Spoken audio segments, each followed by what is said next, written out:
Subscribe now and press the bell icon. السلام علیکم، میں ہوں doctor Saif Ullah, doctor of medicine and homeopathic physician. سورج گرہن، سولر اکلپس۔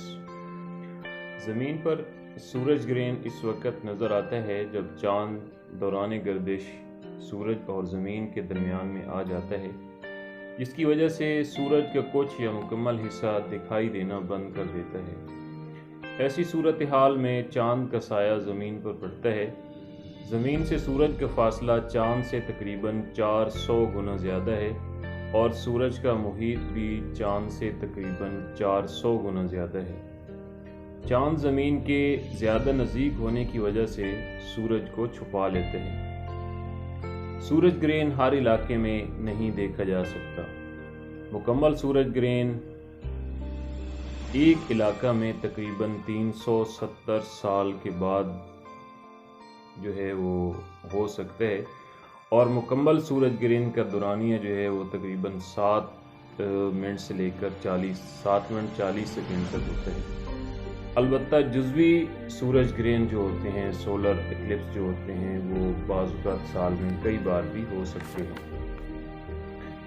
1999 میں یورپ میں مکمل سورج گرہن تاریخ کا سب سے زیادہ دیکھا جانے والا سورج گرہن تھا۔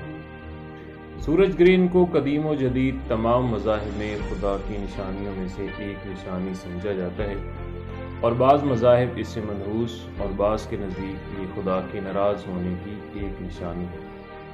اسلام اس کی حقیقت کو تسلیم کرتا ہے۔ قرآن مجید میں واضح طور پر بتایا گیا ہے کہ سورج اور چاند خدا کے معین کردہ راستے پر چلتے ہیں اور گردش میں ہیں۔ سورج گرہن کے وقت جو نماز پڑھی جاتی ہے اسے صلاۃ کسوف یا نماز خوف یا نماز آیات یعنی نشانیوں والی نماز بھی کہا جاتا ہے۔